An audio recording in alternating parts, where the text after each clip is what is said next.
Yo, 10 shots, 6 blunts blowing through the session. Dragging on a split, free and dragging on a cliff. A MC in the booth, an assassin on the roof. I'm just waiting to shoot. Nigga, hurry up and die. Greatest truck of spares, you would think you had drama. Listen, this is our Featherweight Wednesday show. We actually have some news of a featherweight coming for Battle Riot. Now, we've seen her significant other, her husband, Ikuro Kwon. He will be at Battle Riot as well. But Scarlett Bordeaux is going to debut in MLW, the Smoke Show. Listen, I know you're not a fan. She has a massive following, right? She has a huge following. A lot of the geeks really love this woman. She, she's a beautiful woman. She knows how to wrestle. She does her thing. Now, I'm curious how this works because we do know who won out of Taya and Holiday. We're not going to do a spoiler. But is she coming in to fight the winner of that match? Like, do you think that's what it is? Because we've never seen a 40-woman battle, right? Yeah. I mean, and we probably won't right now, but, Scarlett Bordeaux, she got her little intro big time into Impact Wrestling when she became the Smoke Show.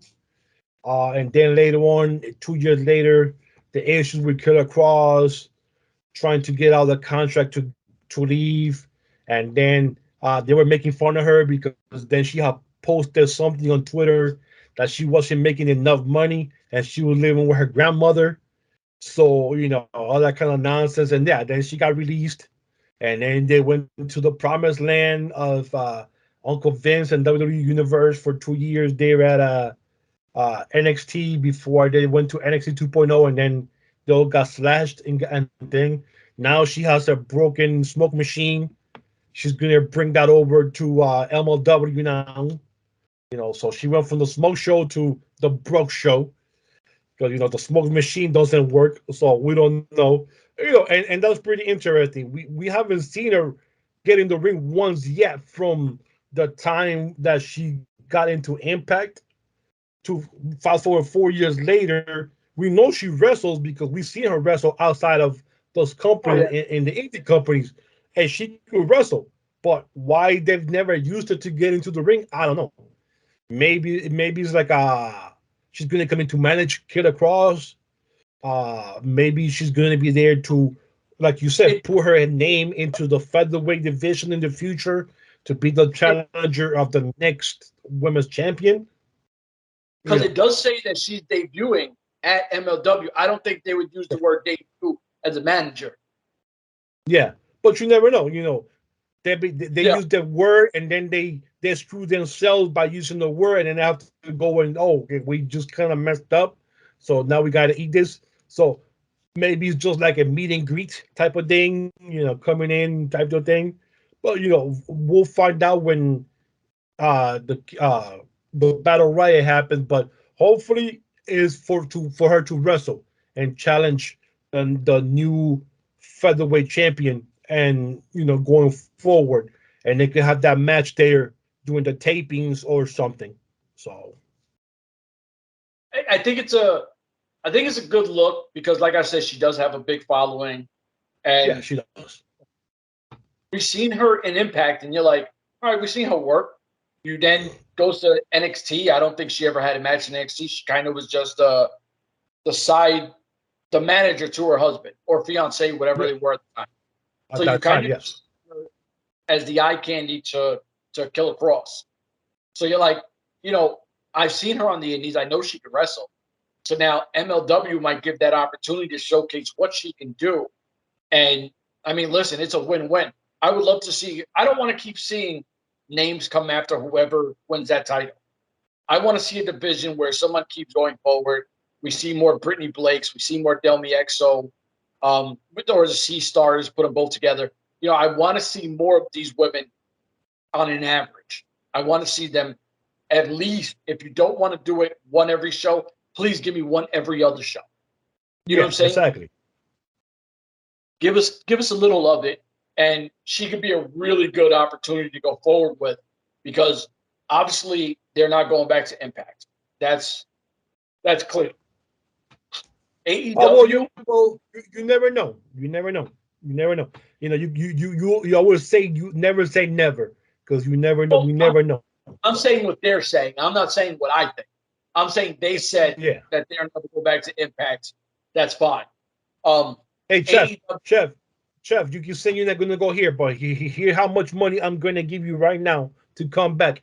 Well, like I said, we never said we would never go back. We said we might not. And then they show us the money, and you say, yeah, what the hell? You know, cooler hell prevail, and we went back for the money, of course. listen, we keep it honest here, and Impact Wrestling arguably has the best women's division, or their women are showcased better than anyone else. I don't want to say they have. I'm not gonna say they have the best women's roster because WWE has 9,000 women, but Impact showcases their women's roster way better than anyone else. They're not a side attraction; they're a part of the attraction. They're part of the system. So if I was her, I would rethink what I'm thinking and go, damn, I could have a dope match versus Tasha Steelz. I could have a dope match versus Jordana Grace, Deonna Purrazzo. The list keeps going on. Like, there's so many talented women that they have over there. Even the chick, I think she's Russian, Marsha Slamovich or something like that. Yeah, Slamovich, yes. I'm waiting for her to get a real big push. You know, first she did it with Rosemary, and now she's gonna go against Havoc. So now she's definitely getting that competition. They're definitely slowly building her up.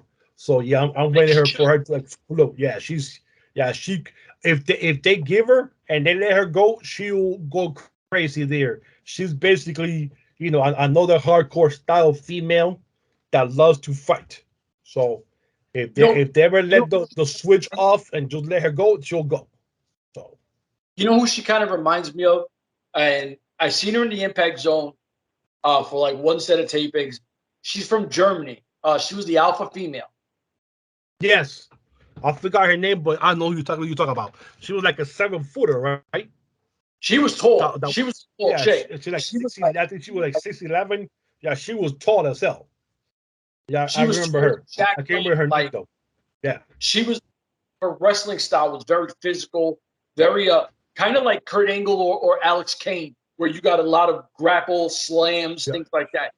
And I see that with Marsha, and I don't want to mess up her last name, but Slamovich. She her physical nature of her wrestling.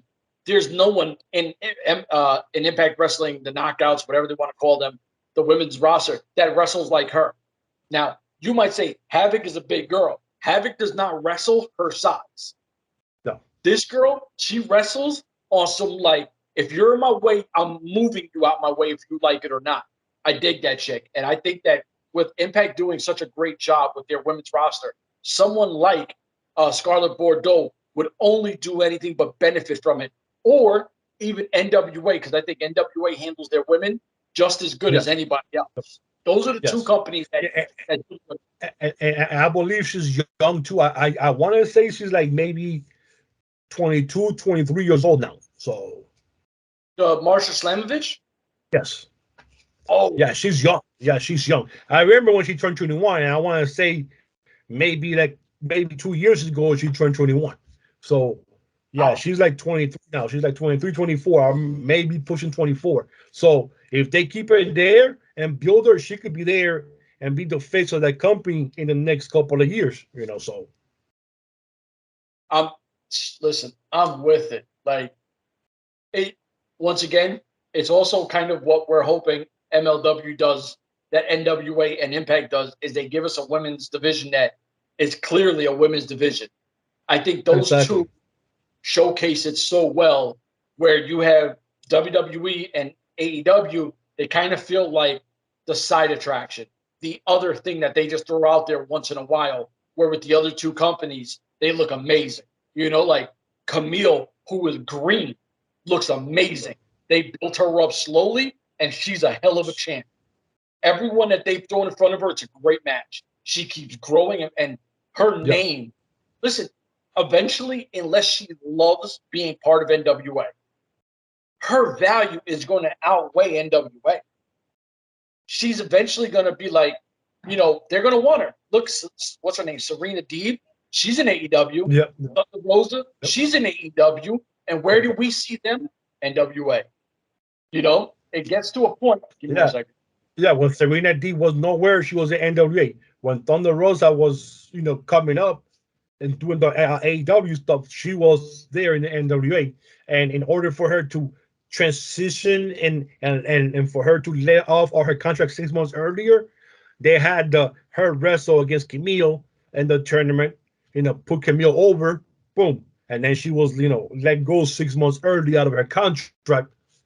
And look at her now. Now she's the champion. And now you hear little things see that she's upset because they're not focusing on the women's title like they were supposed to. Or she was sick on Wednesday and she was sent home. So whichever story you want to believe, there's different stories of what's going on there. Like I always say, the green is not always greener at the other side of the fence. You know, sometimes you want to get notoriety and you want to go somewhere, but wait. You know what? We're gonna give them 5 this week. We're out of here. Deuces.